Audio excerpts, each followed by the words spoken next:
నమస్కారం, నేటి సిటీ న్యూస్కి స్వాగతం. నా పేరు అజీం. ముందుగా హెడ్లైన్స్.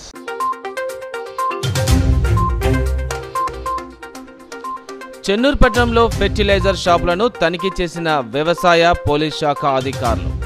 నకిలీ విత్తనాలు అమ్మితే కఠిన చర్యలు తప్పవన్న అధికారులు.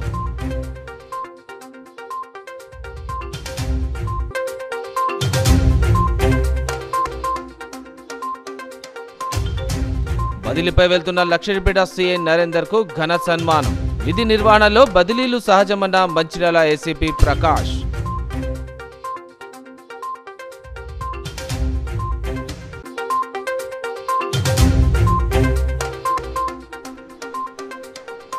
కాస్పేట మండలం కొండాపూర్ యాప వద్ద బీఆర్ఎస్ పార్టీ రాస్తా రోకో.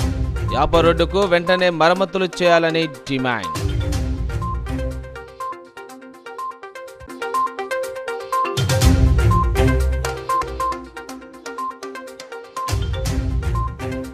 హైదరాబాద్లో చెన్నూరు ఎమ్మెల్యే గడ్డం వివేక్ను కలిసిన కాంగ్రెస్ నేతలు.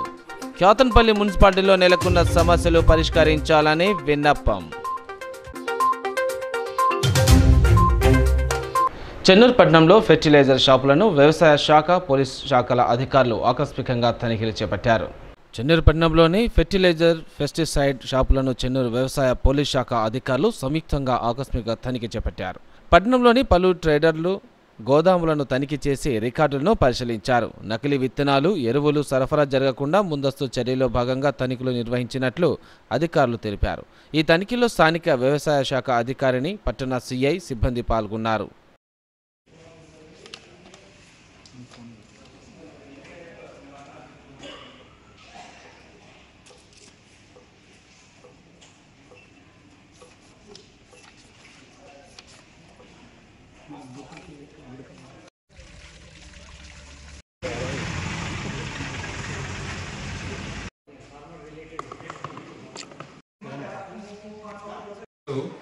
వ్యవసాయ అధికారులు మరియు పోలీస్ శాఖ ఆధ్వర్యంలో చెన్నూరు పట్టణంలో ఉన్న రాజారాం గిల్డా మరియు చేతన్ ట్రేడర్స్ వ్యవసాయ ఉత్పత్తులు మరియు ఫెర్టిలైజర్స్ తర్వాత సీడ్స్ షాపులపై రేడ్ చేయడం జరిగింది.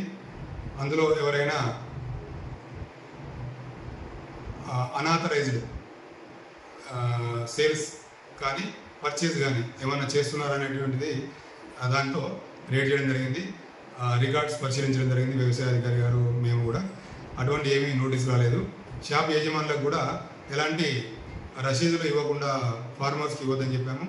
తర్వాత ఎలాంటి అనుమతులు లేని విత్తనాలను కానీ ఫెర్టిలైజర్స్ కానీ తీసుకొచ్చి రైతులకు ఇవ్వద్దు. దానివల్ల రైతులు నష్టపోతారు, తద్వారా ఇబ్బందులు ఏర్పడతాయనేసి తెలియజేయడం జరిగింది. అందరూ కూడా ఎలాంటి పర్మిషన్ లేని వాటిని తీసుకురామని హామీ ఇవ్వడం జరిగింది. తద్వారా వాళ్ళందరికీ కూడా త్వరలో ఒక మీటింగ్ ఆర్గనైజ్ చేయడం జరుగుతుంది. అందరూ కూడా రావాలని చెప్పడం జరిగింది. Thank you. విధి నిర్వహణలో బదిలీలు సహజమని, పనిచేస్తున్నప్పుడు ప్రజలకు మంచి సేవలు అందిస్తే జీవితాంతం వారు గుర్తుండిపోతారని మంచిర్యాల ఏసీపీ ప్రకాష్ పేర్కొన్నారు. మంగళవారం లక్షడిపేట సర్కిల్ ఇన్స్పెక్టర్ అల్లం నరేందర్ ఆత్మీయ వీడ్కోలు సమావేశంలో ముఖ్య అతిథిగా పాల్గొని ఆయన మాట్లాడారు. ప్రతి ఉద్యోగి విధులు సక్రమంగా నిర్వహించినప్పుడు, ఉద్యోగానికి న్యాయం చేసినప్పుడు అధికారులకు, సిబ్బందికి, ప్రజలకు ఎప్పుడు గుర్తుండిపోతారని ఆయన తెలిపారు. అటువంటి ఉద్యోగిలో సీఐ నరేందర్ ఒకరు అని ఆయన అన్నారు. లక్షడిపేట పోలీస్ సర్కిల్ పరిధిలో ప్రజలతో, పాత్రికేయులతో, అధికారులతో ఆత్మీయంగా ఉండి వెళ్లిపోవడం బాధాకరమని ఆయన తెలిపారు. అనంతరం బదిలీపై వెళ్తున్న సీఐ నరేందర్కు మంచిర్యాల డివిజన్ పోలీసు అధికారులచే పుష్పగుచ్చం అందజేసి శాలువలతో సన్మానించారు. అదేవిధంగా లక్షడిపేట, దండపల్లి, జన్నారం ఎస్ఐలు శాలువలతో సన్మానించారు. ఈ కార్యక్రమంలో ప్రజాప్రతినిధులు, పాత్రికేయులు సీఐ నరేందర్ను శాలువలతో సన్మానించారు.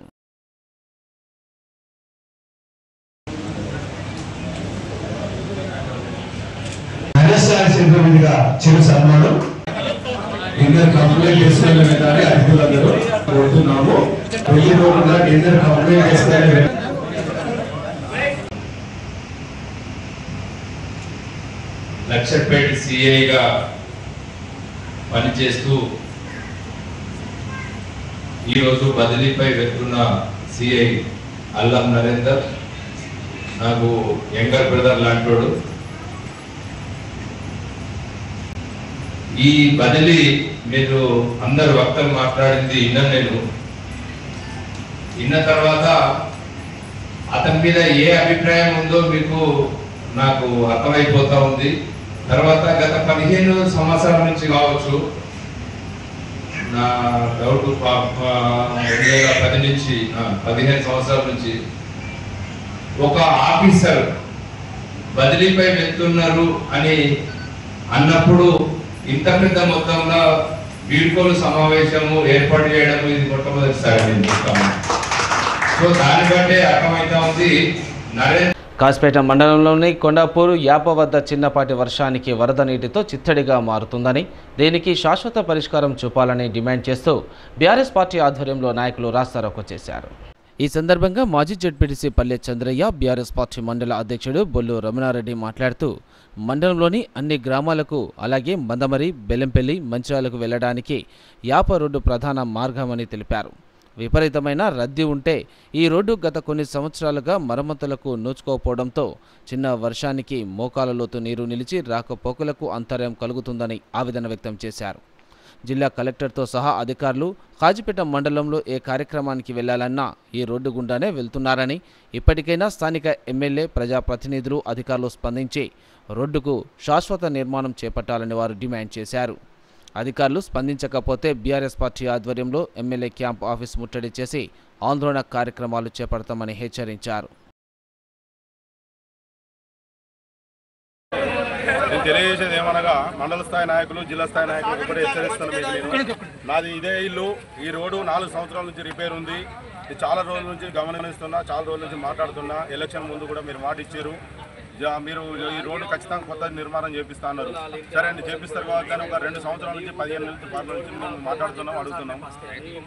మాకు డ్రైనేజ్ కూడా కావాలని చెప్తే డ్రైనేజ్కి నిధులు మంజూరైనాయి, కాంట్రాక్టర్ రెడీ ఉన్నాడు. ఇక్కడ ఉన్న మండల స్థాయి నాయకులు కమిషన్లు కావాలని డైరెక్ట్ అడిగారు. కమిషన్ ఎట్లా ఇవ్వాలండి? మీకు కమిషన్ ఎందుకు ఇవ్వాలండి? మీరు ప్రజాపాలన కోసం వచ్చారు కదా, ఓట్లు అడిగినప్పుడు అడిగిరు కదా, పనులు చేస్తామన్నారు కదా. కాంట్రాక్టర్ రెడీ ఉన్నాడు, నిధులు రెడీ ఉన్నాయి, మాకు డ్రైనేజ్ అయితే రోడ్డు చేస్తామని కంపెనీ వాళ్ళు కూడా అంటున్నారు. మేము ఒకటే హెచ్చరిస్తున్నాం ప్రజల ద్వారా, ఏ పార్టీకి సంబంధం లేదు. నాయకులారా గుర్తుంచుకోండి, ఒక నాయకుడు మాట్లాడతాడు, మాకు ఎలక్షన్ ఇంకా 3 సంవత్సరాల టైం ఉంది, నీకు ఓటుకు వస్తే మమ్మల్ని అడగండి, ఓటు వేయగానే మాట్లాడుతాం.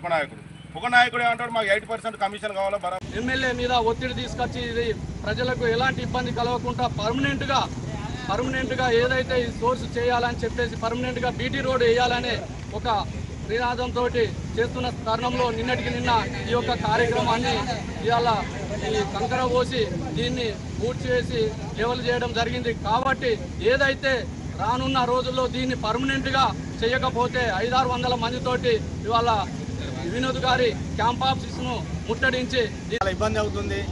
మరి ఇంత సమస్య ఉన్నా కూడా ఇక్కడ స్థానిక కాంగ్రెస్ నేతలు దీన్ని పట్టించుకోకపోవడం చాలా బాధాకరం. మరి ప్రజా పాలన అని చెప్తూనే మరి ప్రజల సమస్యలు పరిష్కరించే దిశగా మరి ప్రభుత్వం పనిచేయడం లేదు. మరి ఈ ఎమ్మెల్యే గారు మరి ఇక్కడ కాంగ్రెస్ పెద్దలు మరి ఇదే రోడ్డు మీద నుంచి రోజు ప్రయాణం చేస్తూనే ఉంటారు. మరి ఇంత ఇబ్బంది ఉన్నా కూడా మరి సమస్య పరిష్కారానికి వారు ఎందుకు చొరవ చూపడం లేదు, అర్థం కావడం లేదు. మరి ప్రజలు ఓట్ల వరకే అవసరమా, మరి వాళ్ళు పడుతున్న ఇబ్బందులు వీళ్ళకి అవసరం లేదా? మరి దాన్ని దృష్టిలో పెట్టుకునే మేము కూడా పెద్ద ఎత్తున కార్యక్రమం తీసుకోవడానికి, మరి మా కార్యక్రమానికి పెద్ద ఎత్తున మా బీఆర్ఎస్ శ్రేణులు తరలిరావడం జరిగింది. మాది పోరాట పార్టీ, మేము ప్రజల పక్షం ఉంటాం. ప్రజలకు ఎక్కడ అన్యాయం జరిగినా ఇబ్బందులు అక్కడ బీఆర్ఎస్ పార్టీ ముందుంటుంది. మేమంతా కేసీఆర్ పాపదిగాలం, మేమంతా ఎవరికి భయపడే పాపదిగాలం కాదు. తప్పకుండా ఇది నెల రోజుల ఈ సమస్య. క్యాతన్పల్లి మున్సిపాలిటీలో నెలకొన్న సమస్యలపై కాంగ్రెస్ పార్టీ అధికార ప్రతినిధి ఒడ్నాల శ్రీనివాస్ ఆధ్వర్యంలో నాయకులు హైదరాబాద్లో చెన్నూరు ఎమ్మెల్యే గడ్డం వివేక్ వెంకటస్వామిని కలిశారు. క్యాతన్పల్లి పురపాలక సంఘంలోని ప్రధాన సమస్యల పట్ల చెన్నూరు ఎమ్మెల్యే గడ్డం వివేక్ను బుధవారం హైదరాబాద్లోని ఆయన నివాసంలో అధికార ప్రతినిధి ఒడ్నాల శ్రీనివాస్ మున్సిపల్ ప్రజలు కలిశారు.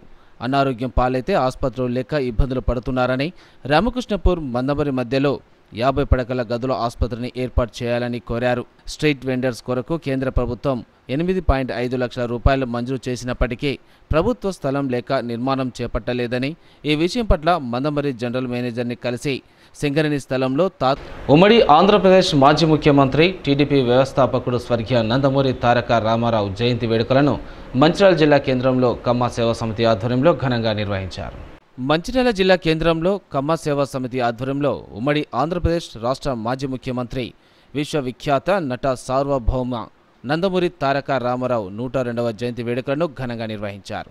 ఈ సందర్భంగా లక్ష్మీ టాకీస్ చౌరస్తాలోని ఎన్టీఆర్ విగ్రహానికి పూలమాలలు వేసి నివాళులర్పించారు. అనంతరం లక్ష్మీ టాకీస్ చౌరస్తా సమీపంలో అన్నదాన కార్యక్రమాన్ని చేపట్టారు. ఈ సందర్భంగా కమ్మ సేవా సమితి నాయకుడు మాట్లాడుతూ మాజీ ముఖ్యమంత్రి ఎన్టీ రామారావు సినిమా రంగంలోనే కాకుండా రాజకీయ రంగంలో ప్రవేశించి విప్లవాత్మక మార్పులు తీసుకురావటం జరిగిందని, తెలుగుదేశం పార్టీని స్థాపించి 9 నెలల కాలంలోనే గిన్నిస్ బుక్ రికార్డు స్థాయిలో టీడీపీని రాష్ట్రంలో అధికారంలోకి తెచ్చిన ముఖ్యమంత్రి అని తెలిపారు. విశ్వవిఖ్యాత శ్రీ నందమూరి తారక రామారావు గారి జయంతోత్సవం 102వ జయంతోత్సవం ఘనంగా జరుపుకోవాలని మేమందరం ఇక్కడ సమావేశమయ్యాము. నిమ్మకూరు అనే ఊర్లో కృష్ణా జిల్లాలో జన్మించారు. అక్కడే ఆ లోకల్గానే గవర్నమెంట్ స్కూల్స్లోనే చదువుకున్నారు. తర్వాత విజయవాడ, గుంటూరులో కూడా చదువుకున్నారు. ఆ తర్వాత ఆయనకి సినిమా అంటే చాలా మక్కువ కాబట్టి అన్ని ప్రదేశాలు తిరిగి ఆఖరికి సినిమాలో సెటిల్ అవ్వడానికి ప్రయత్నం చేశారు. సెటిల్ అయ్యారు, దాంట్లో సక్సెస్ అయ్యారు. వారు సినిమా ఏదైనా యాక్ట్ చేస్తే ఆయన మాత్రమే చేయగలుగుతారు, ఎవరు చేయలేరనే అంతగా ఆయన యాక్ట్ చేయగలిగారు. పర్టికులర్గా పురాణాలకు సంబంధించినటువంటి సినిమా మేము ఆయన మా కులంలో పుట్టినందుకు మేము ఎంతో గర్విస్తూ ఉన్నాం. అందుకని ఈ రోజున ఆయనకు నివాళులు అర్పించడం జరిగింది. అసలు కృష్ణుడు అంటే ఎవరో తెలియని విధంగా, రాముడు అంటే ఎవరో తెలియదు మామూలుగా జనాలకు. అసలు ఎన్టీఆర్ఏ రాముడా, ఎన్టీఆర్ఏ కృష్ణుడా, ఎన్టీఆర్ఏ శివుడా అనే విధంగా ఆయన్ను ఒక జనాలు పూజించడం, ఆయన మంచిగా ఆదరించడం జరిగింది. సమితి మంచిర్యాల శివాబాద్ జిల్లాల తరఫున మంచిర్యాలలోని డాక్టర్ నందమూరి తారక రామారావు గారి విగ్రహానికి పూలమాల అర్పించి నివాళులు అర్పించడం జరిగింది. మేము డాక్టర్ ఎన్టీ రామారావు గారు సినీ పరంగా, రాజకీయ పరంగా ఉన్నత శిఖరాలను అధిరోహించినటువంటి వ్యక్తి. ఆయన ఢిల్లీ పీఠాన్ని గడగడలాడించి, తెలుగుదేశం పార్టీ స్థాపించి ఢిల్లీ పీఠాన్ని గడగడలాడించి ఇక్కడ అధికారాన్ని 3 నెలల్లో కైవసం చేసుకున్నటువంటి మహాయోధుడు. అలాంటి గొప్ప వ్యక్తి సాంఘికంగాను, రాజకీయంగాను, సామాజికంగా అన్ని కోణాల్లో కూడా రాష్ట్ర ప్రజలకు అనేక విధాలు ఉపయోగపడినటువంటి వ్యక్తి. అలాంటి మహోన్నతుని వ్యక్తి యొక్క ఆశయాలను మేము ముందు కొనసాగిస్తాం. ఇక్కడ సమసేవస్తారు. డబుల్ బెడ్రూమ్ ఇండ్లపై ఏమైనా అభ్యంతరాలు ఉంటే మందమరి తహసీల్దార్ను సంప్రదించాలని క్యాతన్పల్లి మున్సిపల్ కమిషనర్ గద్దె రాజు పట్టణ ప్రజలకు సూచించారు. గత నెల మొదటి వారంలో డబుల్ బెడ్రూమ్ రూమ్ ఇండ్ల లబ్ధిదారుల జాబితాలను కార్యాలయంలో విడుదల చేశామని తెలిపారు. లబ్ధిదారులపై మున్సిపల్ కార్యాలయంలో 58 దరఖాస్తులు, ఎంఆర్ఓ కార్యాలయంలో 18 దరఖాస్తులు, మొత్తం 76 అభ్యంతర దరఖాస్తులు అందాయని వివరించారు. ఈ దరఖాస్తులపై తగు విచారణ చేపట్టిన అనంతరం 19 నిజమైన లబ్ధిదారులను గుర్తించినట్లు కమిషనర్ తెలిపారు. తుది జాబితాను సోమవారం రోజున మున్సిపల్ కార్యాలయంలో విడుదల చేస్తామని అన్నారు. ఇంకా ఎవరైనా అభ్యంతరాలు తెలియజేయాలనుకుంటే నేరుగా ఎంఆర్ఓను సంప్రదించాలని తెలిపారు. నిర్మించిన 2 BHK ఇళ్లకు సంబంధించేసి ఏప్రిల్ 1st వీక్లో కార్యాలయంలో డిస్కస్ చేయడం జరిగింది. దీని మీద వచ్చిన అభ్యంతరాలను ఎంఆర్ఓ ఆఫీస్కు పంపించడం జరిగింది. మున్సిపల్ ఆఫీస్లో 58 అభ్యంతరాలు ఫైల్ చేశారు. ఎంఆర్ఓ ఆఫీస్లో 18 అభ్యంతరాలు, మొత్తం 76 అభ్యంతరాలు ఫైల్ చేశారు. వీటి మీద మళ్ళీ ఎంఆర్ఓ గారి ఆధ్వర్యంలో ఎంఆర్ఓ అధికారుల చేత ఎంక్వైరీ చేయడం జరిగింది. ఇందులో 19 అప్లికేషన్స్ ఎలిజిబుల్గా తెలియంది. 57 అప్లికేషన్స్ అనేది ఇనెలిజిబుల్గా ప్రకటించారు. ఎందుకు ఇనెలిజిబుల్గా ప్రకటించారు కూడా రీజన్స్ కూడా ఎంఆర్ఓ గారు పర్టికులర్ ఫార్మేట్లో మనకు పంపించారు. ఏదైతే ఈ డేటా వచ్చిందో మేము సోమవారం రోజు మన మున్సిపల్ కార్యాలయంలో డిస్ప్లే చేస్తాము. ఈ ప్రచురించిన జాబితా మీద ఎలాంటి అభ్యంతరాలు ఉన్నట్టయితే, అంటే ఇంకా ఎవరైనా అనాలు ఉన్నా కూడా వాళ్ళకు సోమ, మంగళ, బుధ ఈ 3 రోజుల్లో మనం ఎంఆర్ఓ కార్యాలయంలో ఇవ్వాల్సిందిగా ఆల్రెడీ పత్రికా ప్రకటన ద్వారా తెలిపాము. ఇంకొంతమంది ఏదైతే ఎంక్వైరీ రిపోర్ట్ దానిలో ఇచ్చిన రిమార్క్స్ ఉన్నాయో, కొంతమంది సంఖ్యలు ఉన్నాయని కావచ్చు, జీవో నెంబర్ 76 పట్ట ఉన్నాయని కావచ్చు, దాని మీద కూడా మళ్ళీ వచ్చి కార్యాలయాన్ని సంప్రదిస్తున్నారు. ఇది వాళ్ళకు మాకు సొంత ఇల్లు లేదు కానీ ఇల్లు ఉందని చెప్పి వచ్చిందని చెప్పి ఉంది. మీకు ఎలాంటి అభ్యంతరాలు ఉన్నా ఏది ఉన్నా కూడా మీరు నేరుగా ఎంఆర్ఓ ఆఫీస్ని సంప్రదించవచ్చు. ఎంఆర్ఓ కార్యాలయంలోనే మీ ఏదైతే అభ్యంతరం ఉందో లిఖితపూర్వకంగా ఎంఆర్ఓ గారికి సబ్మిట్ చేయాలి. ఎంఆర్ఓ గారు ఒకసారి పరిశీలించి దాని మీద ఇది నిర్ణయం అనేది తీసుకుంటారు. తెలంగాణ ఉద్యమకారుడు సీనియర్ జర్నలిస్ట్ ఎండి మునీర్ మరణం సమాజానికి తీరని లోటని మందమరి ప్రెస్ క్లబ్ అధ్యక్షుడు గాండ్ల సంజీవ్ పేర్కొన్నారు. మందమరి ప్రెస్ క్లబ్ ఆధ్వర్యంలో మంగళవారం మార్కెట్లోని అబ్రహం స్తూపం నుండి మార్కెట్ మీదుగా అంబేద్కర్ విగ్రహం వరకు కొవ్వొత్తుల ర్యాలీ నిర్వహించి నివాళులర్పించారు. అనంతరం వారు మాట్లాడుతూ మంచిర్యాల జిల్లా మందమరి పట్టణానికి చెందిన మునీర్ చిన్నతనం నుండే ఉద్యమ బాటలో పయనించి బడుగు బలహీన వర్గాల హక్కుల కోసం ఉద్యమించారని అన్నారు. సింగరేణి సంస్థల్లో క్లర్క్గా పనిచేస్తూ కార్మికుల పక్షాన ఉంటూ ఎలాంటి సమస్యలు వచ్చినా యాజమాన్యం దృష్టికి తీసుకువెళ్లి పరిష్కరించే వారికి తెలిపారు. సింగరేణి ప్రాంతంలోని దొరల దౌర్జన్యానికి వ్యతిరేకంగా పోరాటాలు చేసి ప్రజల సమస్యలను తీర్చేవారని చెప్పారు. సకల జనుల సమ్మె కాలంలో కార్మికులందరినీ ఒక తాటికి తీసుకువచ్చి సకల జనుల సమ్మె విజయవంతం చేయడంలో కీలక పాత్ర పోషించారని సూచించారు. మునీరు మరణం పాత్రికేయ రంగానికే కాక తెలంగాణ సమాజానికి తీరని లోటని, చివరి వరకు పాత్రికేయులుగానే కొనసాగుతూ అనేక సామాజిక అంశాలను విశ్లేషిస్తూ ప్రజాసేవ చేశారన్నారు. ఆయన అకాల మరణం పట్ల తీవ్ర సంతాపం తెలుపుతూ కొవ్వొత్తుల ర్యాలీ నిర్వహించామని అన్నారు.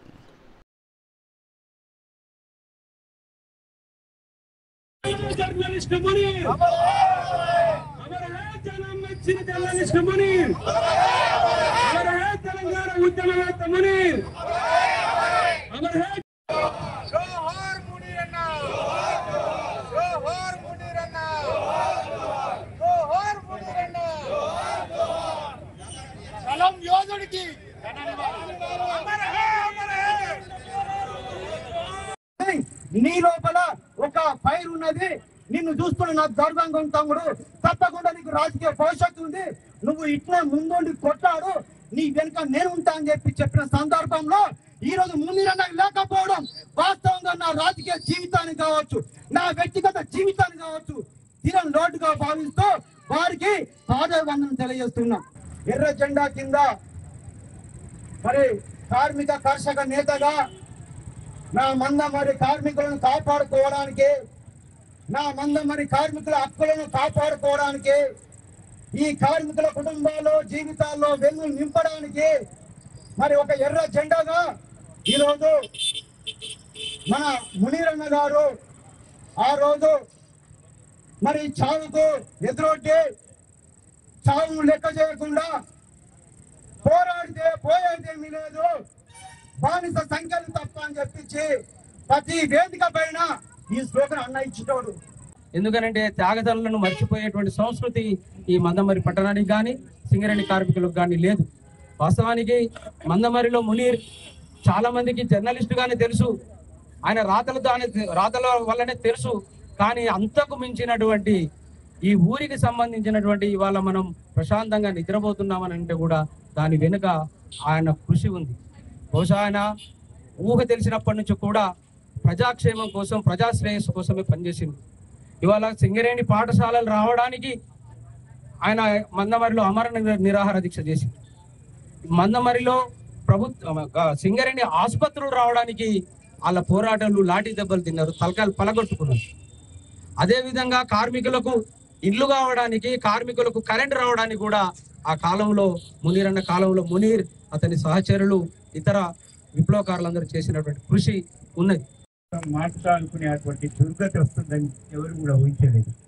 ఎందుకంటే 4 దశాబ్దాలకు పైబడి కార్మిక ఉద్యమాలని ఒక దిక్కు నడుపుతూనే ఇక్కడ అవసరమైనటువంటి మౌలిక అవసరాల కోసం ఆయన ఆనాడు ఆయన యువ వయసులోనే ఉద్యమాలకు ఊపిరి అందించి ఇక్కడ ఉద్యమాలు చేసి ఈ సింగరేణి ప్రాంతానికి వన్నె తెచ్చినటువంటి మహోన్నతుల్లో మునీర్ చిరస్థాయిగా నిలిచిపోతాడు. ఎందుకంటే ఆనాడు ఈ సింగరేణి హై స్కూల్స్ కోసం, ఈ సింగరేణి ప్రాంతంలో ఉన్నటువంటి డెవలప్మెంట్ కోసం ఆయన ఎంతో పోరాడినటువంటి చరిత్ర. అంతేకాదు ఆయన విద్యార్థి దశ నుంచి కూడా విద్యార్థి ఉద్యమాలకు నాయకత్వం వహించిండు, యువజన సంఘాలు పెట్టి యువజనులకి నాయకత్వం వహించిండు. ఇక్కడ జరుగుతున్నటువంటి అన్యాయాలు, భూస్వాములకు వ్యతిరేకంగా ఉద్యమించడంలో కూడా ఆయన అనన్యమైనటువంటి పాత్ర పోషించిండు. నస్పర్ పట్టణంలోని సిసిసి కార్నర్ సమీపంలో చేపల వ్యాపారుల మధ్య బుధవారం గొడవ చెలరేగింది. గత కొన్ని నెలలుగా కొంతమంది ఇక్కడ చేపల వ్యాపారం చేసుకుంటున్నారు. మొదట్లో కొంతమంది మాత్రమే ఇక్కడ అమ్మకాలు చేపట్టగా ప్రస్తుతం అమ్మకందారుల సంఖ్య పెరిగిపోయింది. ఇష్టం వచ్చిన ధరలకు చేపలు అమ్ముతున్నారంటూ వీరి మధ్య గొడవ జరిగింది. కొత్తవారు వచ్చి ఇక్కడ చేపల వ్యాపారం చేయవద్దని ఇరువురి మధ్య మాటల యుద్ధం కొనసాగింది. ఒకరిపై ఒకరు తిట్ల దండకం జరిగింది. గత కొన్ని సంవత్సరాలుగా తాము ఇక్కడ చేపలు అమ్ముకొని జీవిస్తున్నామని, కొందరు నాణ్యత లేని చేపలు తెచ్చి ఇష్టమొచ్చిన ధరలకు అమ్మకాలు చేపడుతున్నారని పలువురు వాపోయారు. తాము గోదావరి నుండి స్వచ్ఛమైన చేపలను తీసుకువచ్చి ప్రజలకు అమ్ముతుంటే కొందరు ఐస్లో పెట్టిన నాణ్యత లేని చేపలను తీసుకువచ్చి తక్కువ ధరకు అమ్మటంతో తమ చేపలు అమ్ముడుపోవటం లేదని వారు ఆవేదన వ్యక్తం చేశారు. ఇరు వర్గాల మధ్య గొడవ నేపథ్యంలో బుధవారం చేపల అమ్మకాన్ని బంద్ పెట్టి వెళ్లిపోయారు.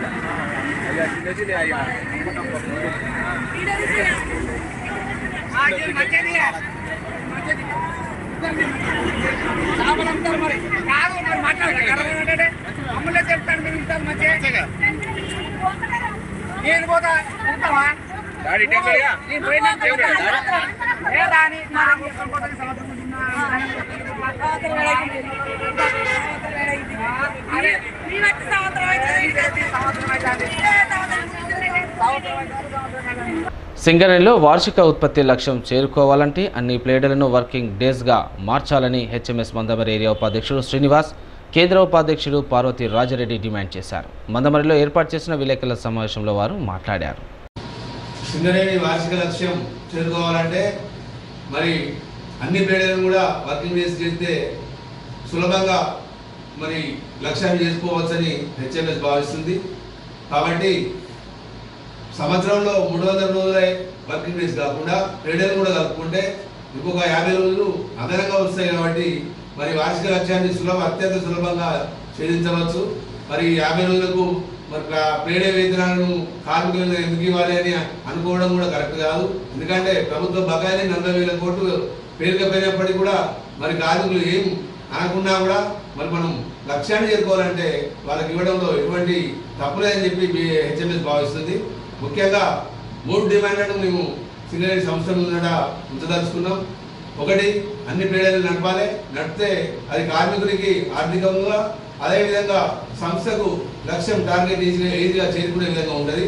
రెండవది, ప్రతి ఏరియాలో ప్రతి సంవత్సరం ఒక గనిని, ఒక అండర్గ్రౌండ్ ఓసిని తీస్తే ఆల్టర్నేటివ్గా 2 మరి నష్టాలు జరగకుండా, కార్మికులకు సంఖ్య కూడా తగ్గకుండా మరి 2 సమాంతరంగా ఉంటాయి. కాబట్టి దాన్ని కూడా మేము ముందు చూస్తున్నాం.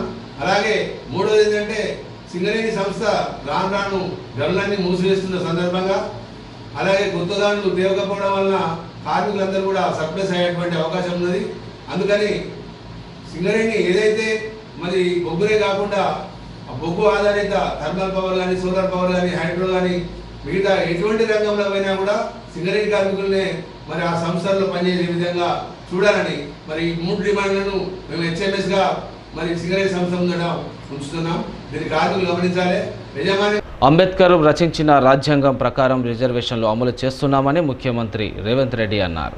బాబు జగ్జీవన్ రామ్ భవన్లో ఏర్పాటు చేసిన గురుకుల అవార్డుల కార్యక్రమంలో ముఖ్యమంత్రి పాల్గొన్నారు.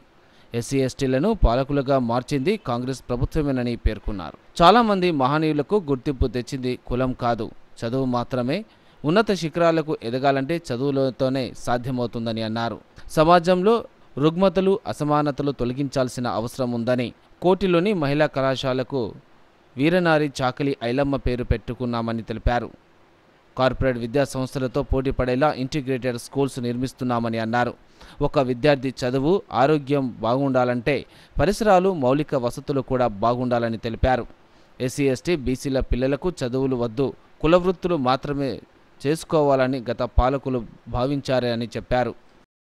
ప్రభుత్వం వచ్చిన మొదటి సంవత్సరంలో ఆన్ రికార్డ్ నేను ఛాలెంజ్ చేస్తున్న ఈ దేశంలో ఏ రాష్ట్ర ముఖ్యమంత్రినైనా, ఏ ప్రభుత్వమైనా, ఏ పాలకులైనా ఒక్క సంవత్సరంలో 59,000 ప్రభుత్వ ఉద్యోగాలు ఇచ్చిన ఎవరైనా ముఖ్యమంత్రి రాష్ట్ర ప్రభుత్వం ఉంటే వాళ్ళు విధించే ఏ శిక్షకైనా నేను, మా ఉప ముఖ్యమంత్రి గారు సిద్ధంగా ఉన్నాము. మా ప్రభుత్వం, మా మంత్రివర్గం మొదటి సంవత్సరంలో 59,000 ప్రభుత్వ ఉద్యోగ నియామక పత్రాలు ఏ ఎల్బీ స్టేడియంలో మేము మంత్రులుగా ముఖ్యమంత్రిగా ప్రమాణ స్వీకారం చేసినామో అదే ఎల్బీ స్టేడియంలో వాళ్ళందరినీ పిలిపించి నియామక పత్రాలు వాళ్ళ చేతులకు అందించినప్పుడు ఆ పేదవాళ్ళ తల్లిదండ్రుల కళ్ళల్లో చూసిన ఆనందం జీవితకాలం గుర్తుంటుంది. ఎందుకంటే వాళ్ళ పిల్లలు ప్రయోజకులైనప్పుడు ఆ తల్లిదండ్రుల కళ్ళల్లో కనిపించే ఆనందం ఒక గొప్ప అనుభూతి. అది మాటలకు అందదు, మాటలు చెప్పినా సరిపో. అందుకే ఇవాళ ఎవరు ఈ దేశంలో ఎవరు ఊహించలేనంత ఎత్తున ఒకటే సంవత్సరంలో దాదాపు 100 పైబడి యంగ్ ఇండియా ఇంటిగ్రేటెడ్ రెసిడెన్షియల్ స్కూల్స్ని ఒక్కొక్క స్కూలు 200 కోట్ల రూపాయలతో, not 1 crore, 2 crores, 3 crores or 20 crores, 200 crores 200 కోట్ల రూపాయలతో కనీసం 25 ఎకరాలకు తగ్గకుండా ప్రపంచంలో ఉన్నటువంటి ఏ ప్రైవేట్ స్కూల్ కూడా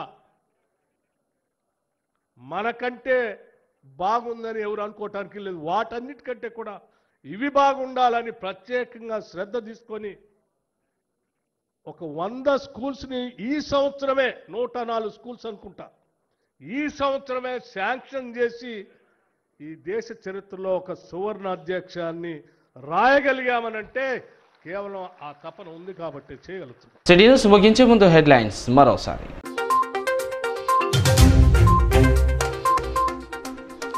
చెన్నూరు పట్టణంలో ఫెర్టిలైజర్ షాపులను తనిఖీ చేసిన వ్యవసాయ పోలీస్ శాఖ అధికారులు. నకిలీ విత్తనాలు అమ్మితే కఠిన చర్యలు తప్పవన్న అధికారులు.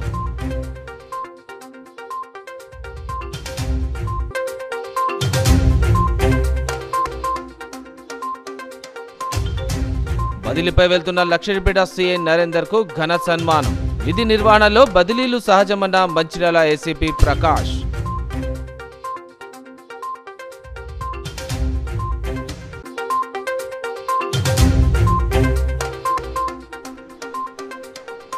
కాస్పేట మండలం కొండాపూర్ యాప వద్ద బీఆర్ఎస్ పార్టీ రాస్తా రోకో. యాప రోడ్డుకు వెంటనే మరమ్మతులు చేయాలని డిమాండ్.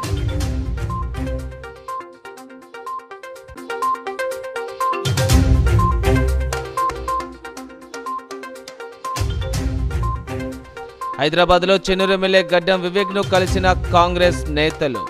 క్యాతన్పల్లి మున్సిపాలిటీలో నెలకొన్న సమస్యలు పరిష్కరించాలని విన్నపం. నేటి సిటీ న్యూస్ ఇంతటితో సమాప్తం. తిరిగి ప్రసారమైన సిటీ న్యూస్తో మళ్ళీ కలుసుకుందాం. అందరికి సెలవు. నమస్కారం.